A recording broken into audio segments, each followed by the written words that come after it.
that the things that she had been through, this is her journey, that's her story. It doesn't have to define me, but I can at least understand this is just where she's at. She's incapable of being that mother figure for me in the way that I needed and I did deserve. She just wasn't able. But through that, I found so much strength. I found so much healing. And now, because I've been able to forgive her and accept her completely as she is and not have that expectation on her, we have a better relationship than we ever have. Because now I can be in the moment with her. I can, every moment that I actually do get, I'm there. I'm not expecting more. I don't need more. I think there's so many archetypes of mothers. I was taught a lesson many years ago about butterfly mother, okay? So butterfly mother is something where we have nurturing mother is the one that we put on a pedestal. She's the ideal mom. She's the one that is fulfilled by motherhood. She loves to cook for her family. She has no problem staying home and taking care of the kids. This is who we revere. We revere that as that is mother. Then you have butterfly mother, okay? And the way that it was compared is how, a coyote has her pack. She has to leave for days at a time sometimes. And they have to just trust that she's going to come back, and she's going to come back with food and wisdom for her pack. They have to take care of themselves in the meantime. There's a lot of knowledge and things that butterfly mother will give to her children that nurturing mother never could, and vice versa. And so we need to find a way to really embrace every single kind of mom and really find forgiveness for where every woman is at. So many women give birth from so many different places within themselves. I mean, like I said, so easy to get pregnant. I mean, and not for everybody, but for most people, it's pretty easy. It can happen in like 5 minutes, And so for, right? Worst case scenario, 5 minutes. But, it's not hard. And so it's one of those things where for that to totally redefine you, and then all these expectations, you're not gonna, it's like university in like a minute, you can't expect that. When you go to university, it lasts years, and there's a reason for that, because this is a learning process. And when we lose our identities in that, a lot of women start to have bad feelings about motherhood, and they push their children away from them, and they hate themselves. Oh, the guilt. Oh, the mommy guilt. Breastfeeding didn't work for me. I'm a failure. I had a C-section. I'm a failure. It's like, no, honey, you're not. This is just your journey. You just need to take what you're given and make the most out of it, because we are all given different circumstances. We're all given different scenarios in our lives. We're all given different ingredients for our recipe, right? We got to make what we can with it. That's what's in the kitchen. And we might not have everything that everybody else has. I didn't. I had no idea what motherhood was. It chose me, sort of. I mean, I was involved. But I think that it's so important to really put a value, even on the most extreme, worst case scenario mom, right? So even the mom who is being abused, she's in that situation. That's her story. That's her thing. And there's something that those kids are going to get out of that they might not have gotten out of a perfect situation. When I work with parents all the time, I'm telling them, keep your baby alive and do your best. That's all you can do. The rest is extra credit, And we cannot continually put so much expectation on these children and on ourselves. It's unfair to them too, because if you're too perfect, then you were too perfect, right? And then your children don't know how to resolve conflict. They don't know how to, they need to see you fall down so you can pick yourself back up. And then they know, okay, it's okay to make mistakes. It's okay to be different. It's okay to go against the grain. I'll be okay, and now I know how to resolve these things because I watched my parents do these and pick themselves back up and apologize for their mistakes. It really comes from accountability, and really about accepting who we are. But a lot of women don't know who they are. So when we see pregnant women, it's so important that you take a moment and just tell her how beautiful she is. Don't give her a scary birth story. Instead, just say, you know what, just do your best. Because that's all we can all do. And we are really pioneering a new feminism, you know. Even 50 years ago, the picture for women was very different. And we're finding this new freedom. And so we're pioneering this new way. And so these expectations that we're laying on women, it's from an old programming. It's from old thought processes and old things that we're re-emerging from and re-examining and saying, does that really resonate with me? Do I have to do it this way?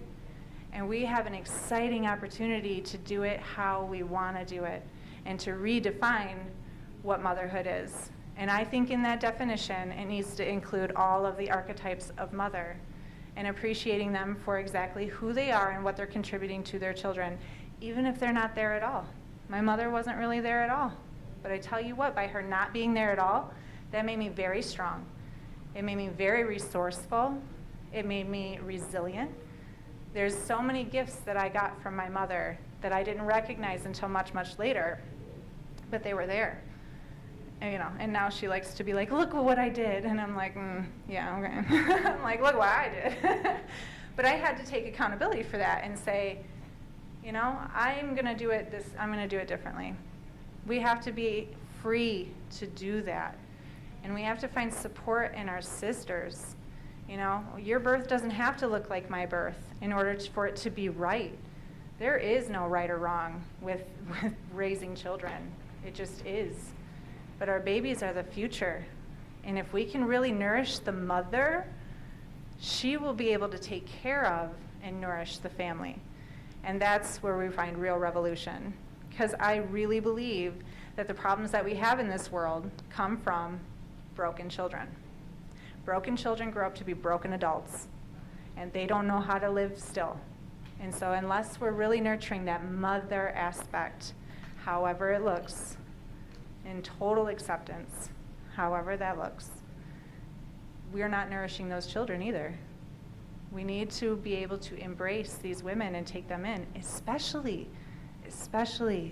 if they're not capable, and if they're having a hard time, if they're addicted or they're in a bad relationship. Those are the mothers who need the love and understanding and compassion the most. There's no medals. Nobody's getting a medal for being a perfect mom, because there is no perfect mom. There just isn't. And so I think it's so important for us all to remember to just do the best we can with what we're given and forgive ourselves and release that expectation from our own bodies, from our minds, from our relationships, and from our children too. Because I think, our children, I know my kids, they go to school and they're like, well, so-and-so's mom, blah, blah, blah, blah, blah. And I'm like, well, I'm not so-and-so's mom. That's not how I do it. So, no, you can't have an iPad. And that's got to be okay, and that's good for them. They need that. They need us all to make sure that we're giving them that space to say, you know what, yeah, well, I'm against the grain. I don't do things that everybody else does. There's a lot of freedom in that, right? Because then you get that freedom to define yourself, and then your kids get that freedom too. So I think that really we need to focus on not letting what people say or put on us define us, because we are not that. We are each individuals, and we have power in that. So no matter what your motherhood role looks like, I don't know how many of you in here are moms, but whatever kind of mom you are, thank you for being a mom, and good job. I'm proud of you. So that's what I came to say.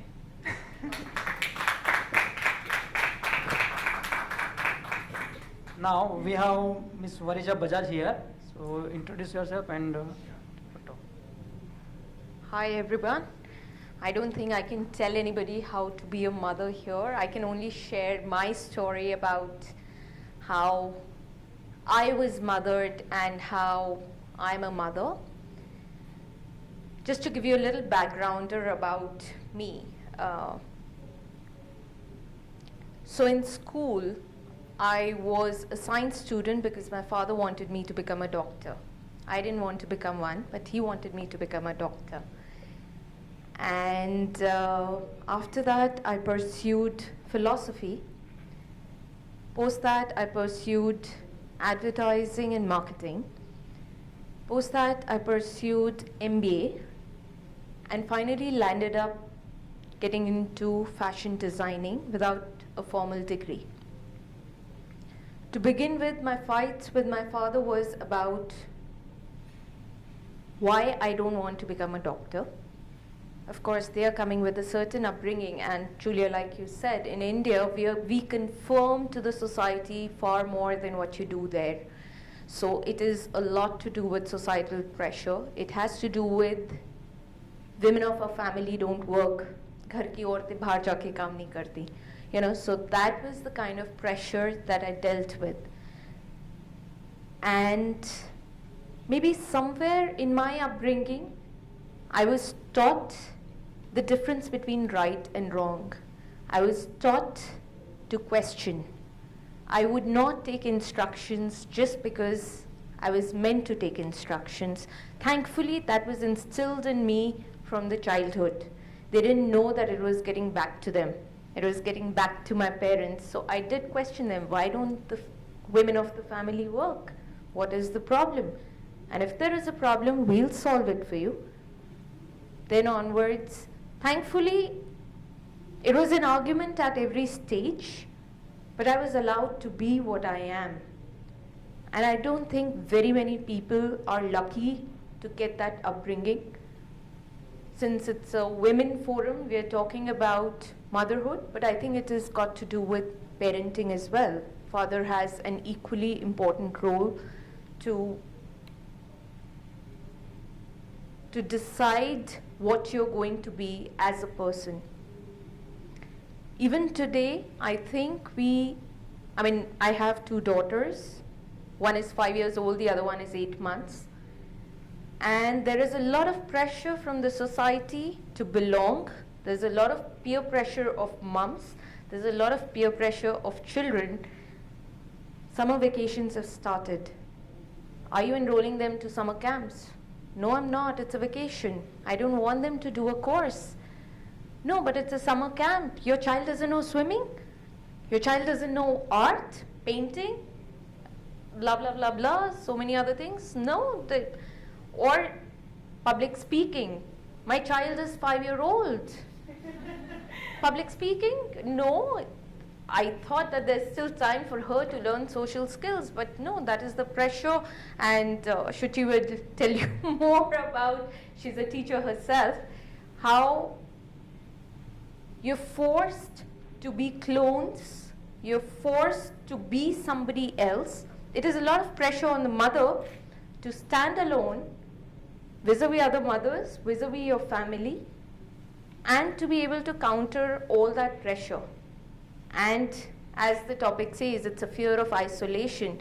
But thankfully, there was a certain upbringing that I got which did allow me to stand alone and say, I'm okay standing alone. I don't want 5 people.